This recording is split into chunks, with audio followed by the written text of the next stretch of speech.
आबा बया मला ते तर भेटलं पुक पुक, मग धरलं आणि मी मस्त वाजवत होतो त्याला. भाय बाक वाटत होतं हे वाजवासाठी. मला ते लईच आवडलं होतं म्हणून त्याला पिचक पाचक करत होतो. म्हणून समजलं का तुले पुक पुक म्हणते मले. पुक पुक. वंचित बहुजन आघाडीच्या काही महिला भेटल्या, त्यांच्यासोबत आम्ही मस्त बोललो वगैरे. त्यांना भेटून तर मला भाई बाक वाटलं बाप्पा. क्रांतिकारी जय भीम ताई तुम्हाला. इकडे आमचे पोटवळ म्हणे चला आपण फोटो काढू म्हणे. या कार्यक्रमाला या टीमनं संपूर्ण सहकार्य केलं म्हणून यांना भुका लागून गेल्या होत्या. सकाळपासून काही खाल्ले नव्हतं यानी, तर पार बिर्याणीवरच भिडून गेले का. मला बी म्हणे ताई ये बिर्याणी खाले. मी म्हणलं हो खातो. मी बी बसले तर बिर्याणी खाले ना. हा इकडे बारीक सुरीक भाऊ नाही का पाण्याचा त्याग कसा झाला बा म्हणून सगळ्यांना सांगत होता.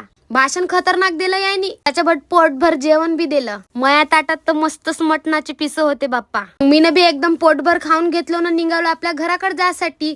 सगळ्यांना केला क्रांतिकारी जय भीम. सगळ्याले टाटा करून निघालो आपल्या घरी जासाठी. घरी येऊन पाहत होते हे सगळेजण झोपून होते. हाच भाऊ जागा होता. घरी म्हणजे माझ्या मैत्रिणीच्या घरी. आता यायनी झोपून आहे तर मी बी आता झोपून जातो, कारण की सकाळी उठायचं होतं ना गावले जायचं होतं मला. सकाळी माझ्या मैत्रिणीला घेऊन दिलं मी न पुक पुक न ते वाजवायला लागली रस्त्यावर पुक पुक. मैत्रिणीला म्हणलं चल मला बस स्टॉपवर सोडून दे बा म्हणून मला बस स्टॉपवर सोडासाठी येत होती. हे पुक पुक कानात लावूनच होती का. तिनं मला बस स्टॉपवर सोडून केला मला टाटा. पहिली सीट आपली बुकिंगच राहते. बस मध्ये भेटले काही फॉलोअर्स, त्यांना बी मस्त हाय केलो न. घरी येऊन रुदूला घेऊन दिलो हे पुक पुक. रुदू आमचं मस्तच खुश होऊन गेलं का हे पुक पुक वाजव वाजव. हे लावून तर पक्की पोरगीत दिसून राहिला आमचा रुदू.